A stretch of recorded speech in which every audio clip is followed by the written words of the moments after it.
Dear friends, greetings to you in the name of Lord and Savior Jesus Christ. प्यारे मित्रों, यीशु मसीह के महिमा से भरे हुए नाम के निमित्त आप सबका हम अभिनंदन करते हैं So have a blessed resurrection day of the Lord Jesus Christ.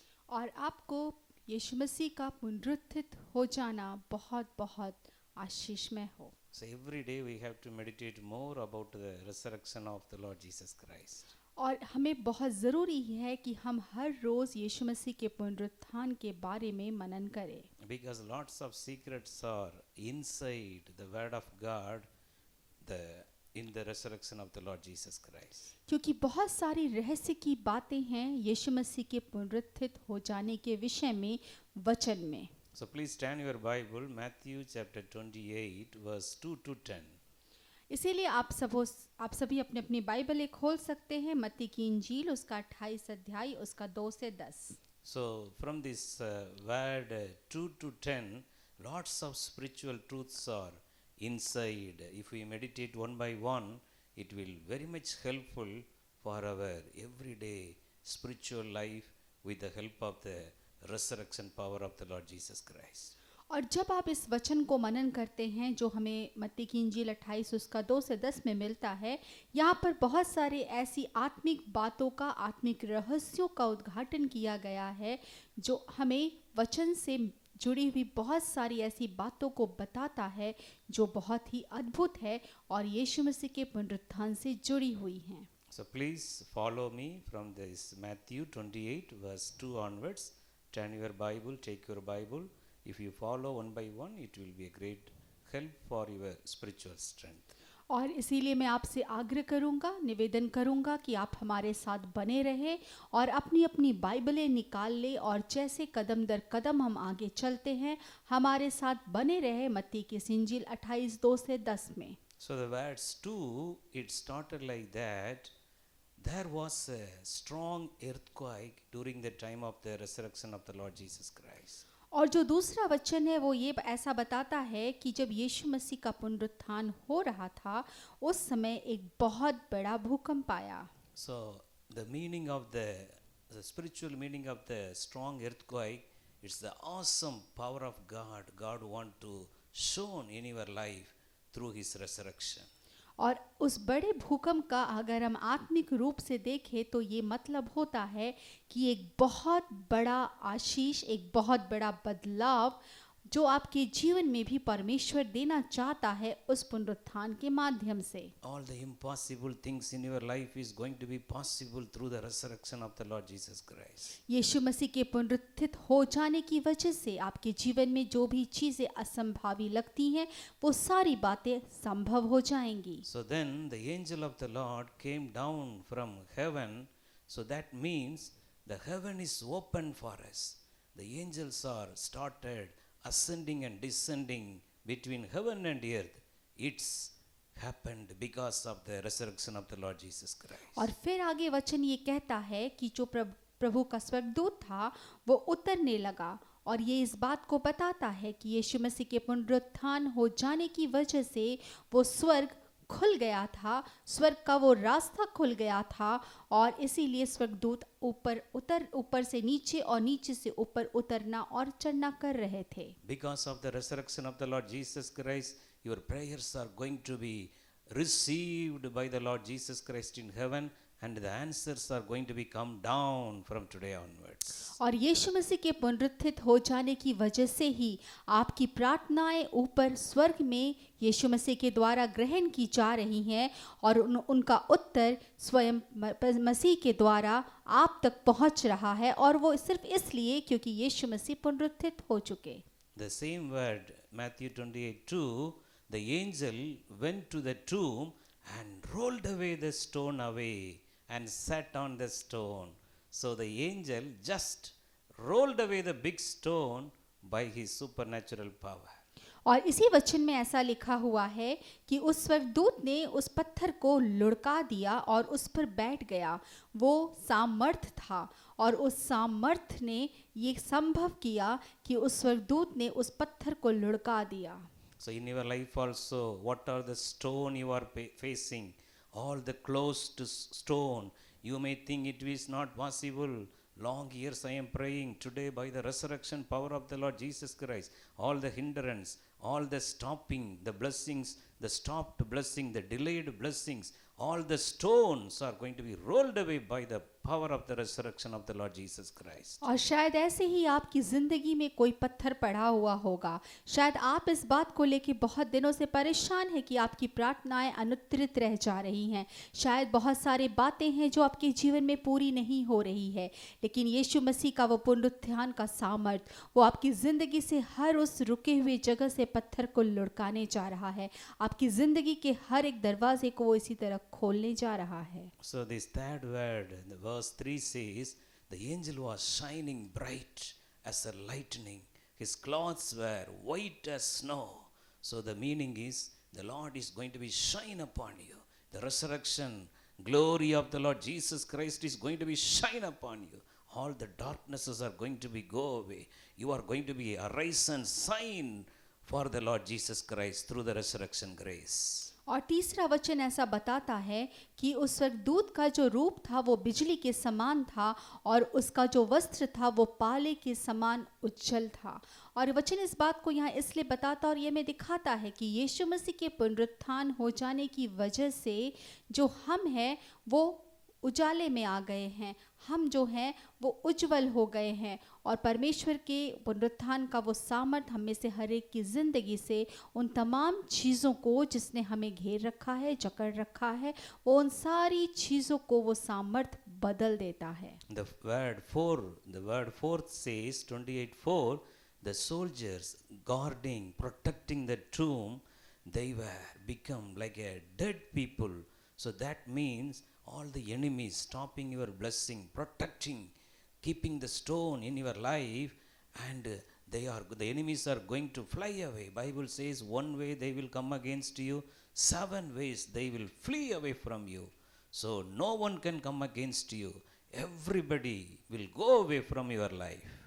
और इसका चौथा वचन ऐसा लिखा है कि वहाँ जो पहरुए थे जो उस कब्र को पहरा दे रहे थे वो मृतक के समान हो गए। वचन यहाँ बताना चाहता है कि आपकी ज़िंदगी में परेशानियाँ आएंगी, शायद वो एक रास्ते से आएंगी ज़रूर, लेकिन वचन कहता है वो 7 रास्ते से होकर निकल जाएंगी। अर्थात आपकी ज़िंदगी की परेशानियाँ भी उन पहरेदारों के समान मृतक हो जाएंगी। So the fifth word says, the angel said to the people, those who are looking the Lord Jesus Christ in the tomb, the angel is telling, don't be afraid. You are looking for the Jesus, the one who crucified on the cross. So that means the angels reminding the cross of the Lord Jesus Christ to the people all the time. We should also keep on remember the cross, because cross should be all the time in our mind, in our heart. All the time we should filled with the mind of Christ. Every day we should remember the cross, the crucified Savior. That's why the angel not just mentioning, are you looking for Jesus? Not like that. He is very much in detail. You are looking for the one who crucified on the cross. So the cross will bring the power of God, divine strength in our life. और वचन 5वां में ऐसा बताया जाता है, वहाँ लिखा है जब वहाँ पे कुछ लोग यीशु मसीह को खोजते हुए आए तो स्वर्गदूत ने उससे कहा, मत डरो, क्योंकि तुम जिस यीशु को जो क्रूस पर चढ़ाया गया था उसे ढूंढती हो। क्या तुम उसे ढूंढती हो? और ये बात हमें इस चीज़ को दिखाता है कि वो जो स्वर्गदूत थे वो क्रूस पर चढ़ाए हुए यीशु के बारे में बता रहे हैं। वो उस क्रूस को याद दिलाने की कोशिश कर रहे हैं जिस पर यीशु मसीह कुर्बान हुआ था। वो कुर्बान हुआ था, वो मेमना जो वध किया गया था उस क्रूस पर, वो मुक्तिदाता जो क्रूस पर बलिदान हुआ था। और इसीलिए बहुत ज़रूरी है कि हम भी निरंतर उस क्रूस का मनन करते रहे, निरंतर उस क्रूस का ध्यान करते रहे। The word 6 says, the Jesus Christ has risen from the dead as he said. The angel replied in detail, Jesus Christ risen from the dead as he said. Because while Jesus was in the earth, see, he keep on reminded the people, I am going to die for you. I am going to give my life for you, but I will rise again. But the people, the disciple, those who are with Jesus, they forgotten that. That's why the angel is reminding that Jesus has risen from the dead as he said earlier. In our lives also, every day, what all the promises given to us earlier, we have to remind, keep on, pray. All the promises will surely fulfill in our lives. We should remember what God has said in the promises of God. और इसका छठा वचन ये कहता है, वहाँ स्वर्गदूत इस बात की गवाही देता है कि जैसा वचन में कहा गया है वो जी उठा है। वो फिर कहता है जैसा वचन में कहा गया था वो जी उठा है। और सच में जब हम देखते हैं तो यीशु मसीह जब इस संसार में था, उसने कहा कि मैं तुम्हारे लिए अपने प्राण को दूंगा, मैं तुम्हारे लिए बलिदान होऊंगा, लेकिन मैं तुम्हारे लिए पुनरुत्थित भी हो जाऊंगा। और भाई और बहनों, हमें इस बात को याद रखने की ज़रूरत है कि हमारा यीशु हमारे लिए पुनरुत्थान को पा चुका है। हमें उस बात को निरंतर अपने मन में लेकर चलने की ज़रूरत है, क्योंकि जब हम इन चीज़ों का मनन करते हैं और जब हम इस विश्वास को लेकर चलते हैं कि वो फिर से जीवित हो चुका है, तो वो सामर्थ हमारे जीवन में भी काम करता है। The word 7 says, the angel told the people, go quickly and tell the followers of Jesus Christ, Jesus has risen from the dead and he is going first to meet you in Galilee. Like that, the angel told them, go quickly and tell this good news, tell this resurrection of the Lord Jesus Christ to everyone, those who are following Jesus Christ. और 7वां वचन में ऐसा लिखा है, वहाँ जब वो देख रहे थे तो उन्होंने जाकर कहा और कहा कि जाओ उसके चेलों से ये कह दो कि वो मृतकों में से जी उठा है, और उसने ये भी कहा कि वो तुमसे पहले गलील को जाता है जहाँ तुम उसे देखने पाओगे। और ये बहुत महत्वपूर्ण वचन है, क्योंकि वो वहाँ पे ये कहता है वो स्वर्गदूत कि वो हमसे कह दे कि हमारा यीशु मसीह हमारे लिए जीवित हो गया है, जाके सबसे कह दो। The word 8, the people, those who received the message of angel, so they are left the empty tomb quickly. The Bible clearly says the people left the empty tomb quickly. They were very happy. They are ran. They are not going slow, ran very speedily and tell to everyone, Jesus Christ is risen from the dead. Dear friends, in our lives also, we no need to cry before the empty tomb anymore. Here the God's people, they quickly go away. They quickly left the empty tomb and they started spreading the resurrection grace of the Lord Jesus Christ. In your life also, don't tarry anywhere. Don't sit and cry again and again with the old thing. Isaiah 43, 18 and 19 says, do not forget all the former things. Do not remember the old things. I will do new things in your life. Dear friend, don't waste your time to cry before the empty tomb, because Jesus is not there. Go quickly and spread the message to everyone with the joy of the Lord. God will bless you and use you. और इसका वचन 8वां कहता है कि वहाँ पे जब उन्हें ये समाचार मिला, जिन लोगों को ये समाचार मिला वहाँ पर दूत के ज़रिए कि यीशु मसीह जीवित हो उठे हैं, वो फिर वहाँ स्थिर खड़े नहीं रह सके। वो भाग के उल्टे पांव शीघ्रता के साथ वो भाग कर यीशु मसीह को देखने के लिए पलट गए। मेरे प्यारे दोस्तों, अगर आपके जीवन में भी वो खाली चीज़ें हैं, वो चीज़ें हैं, तो आप भी अब समय है कि आप रोए ना। अपनी पुरानी बातों को लेकर, अपनी पुरानी परेशानियों को लेकर, अपनी पुरानी सारी चीज़ों को लेकर आप परेशान होना छोड़ दे, आंसू बहाना छोड़ दे, विलाप करना छोड़ दे, क्योंकि जैसे यीशु मसीह को पाने की और उसे देखने की उम्मीद में वो शीघ्रता के साथ दौड़े थे, वैसे ही ज़रूरत है आप भी दौड़े, क्योंकि यशायाह की इंजील उसका 43, उसका 18 और 19 वचन ऐसा कहता है कि तुम्हारे जीवन में देखो पुरानी सारी बातें बीत गई हैं और अब वो सारी चीज़ों को तुम्हारे लिए नया करता है। This is a time we have to spread the powerful message of the resurrection of the Lord Jesus Christ everywhere. We no need to sit and cry, Lord, why this problem in my life? You have to spread the gospel in season and out of season. You have to preach and pray for the people. Jesus Christ is risen from the dead. With a great joy, you have to spread out in your life. You will meet Jesus Christ, He will come and meet you very soon.